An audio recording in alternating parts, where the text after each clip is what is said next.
Sí, voy a compartir tres ideas con ustedes. La primera es que nosotros le exigimos al gobierno que ahora sí ya dejen de minimizar el problema, particularmente en materia de aranceles y de deportaciones. O sea, ya estuvo bueno de oír al gobierno con la ingenuidad de que si ellos nos ponen aranceles, nosotros se los ponemos de regreso. Eso es una tontería por una razón de números elemental.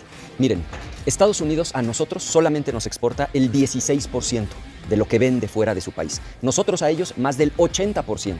Pero ahí no queda la desproporción. Para la economía mexicana, la exportación es 1/3 de nuestro Producto Interno Bruto, de nuestra economía. Para ellos es apenas el 7%. Entonces, en un tú a tú, si ellos nos ponen aranceles y nosotros los ponemos de regreso, matemáticamente nos hace 23 veces más daño a nosotros que a ellos. Entonces, basta ya de esta ingenuidad de decir que no sería grave que nos impusieran aranceles o de repetir que no lo van a hacer cuando este señor ya inclusive fecha le puso. Y segundo, en materia de deportaciones, está el gobierno repitiendo esta tontería de que los demócratas, incluyendo a Obama, deportaban más. Lo que no entiende el gobierno es que hay de deportaciones a deportaciones. No es lo mismo deportar a una persona, inclusive 3 veces, que acaba de cruzar la frontera, que hacer una redada en Chicago, encontrar a la mitad de la familia en la casa y mandar a la mitad de la familia a México. Eso causaría una crisis humanitaria de separación de familias con un dolor absolutamente indescriptible. Entonces, nuestro punto uno, nuestro primer llamado es a que el oficialismo ahora sí deje de minimizar el problema. El segundo punto es reiterar que frente a esta crisis gravísima, porque esta es la crisis bilateral más importante probablemente del último siglo, ante esta crisis la posición del PAN es que la patria es primero. Frente a cualquier intento de violación a nuestra soberanía, de ataque a nuestros migrantes, nosotros cerramos filas con México, con el Estado mexicano. Y no perder de vista que el Estado mexicano se compone por nuestro territorio, sí por nuestros gobiernos federal, estatal y municipal, pero sobre todo por nuestra población y señaladamente nuestra población migrante. Entonces, lo reiteramos, amamos profundamente a México y para nosotros la patria es primero.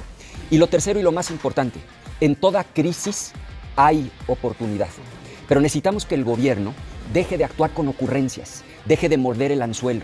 Esto de que ellos nos dicen que se va a llamar el Golfo de América y nosotros les contestamos que Estados Unidos se llamaba América Mexicana, es justamente caer en el juego, morder el anzuelo. No, ese no es el camino.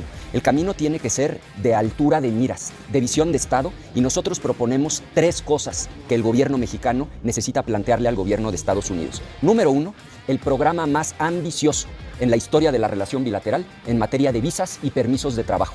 Eso nos conviene a nosotros para que nuestros connacionales puedan ir de manera segura y ordenada a trabajar a Estados Unidos, y le conviene, por supuesto, también a la economía de Estados Unidos, que necesita de las y los mexicanos para seguir prosperando.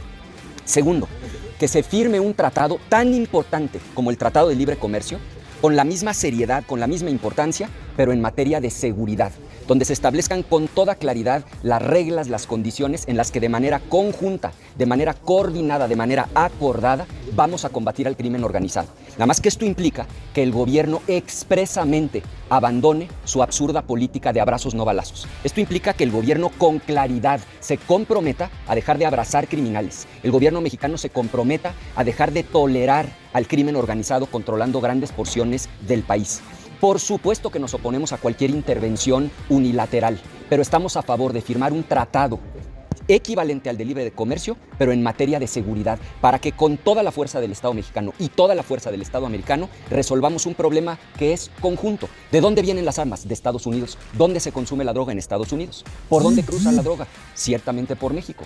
Y aquí se genera la violencia. Entonces tenemos que entender que es un problema compartido y entrarle juntos a resolverlo. Y finalmente, tercero, lo dijo ayer el presidente nacional del PAN, un fondo suficiente para que estados y municipios puedan hacer frente a estas deportaciones que seguramente vendrán lamentablemente en los días próximos. No basta, hay que decirlo con claridad, con darle $100 a un migrante en una tarjeta. Eso un migrante lo ganó el día anterior, en un día de trabajo. No, necesitamos un fondo de otra magnitud para verdaderamente hacer frente de manera coordinada federación, estados y municipios.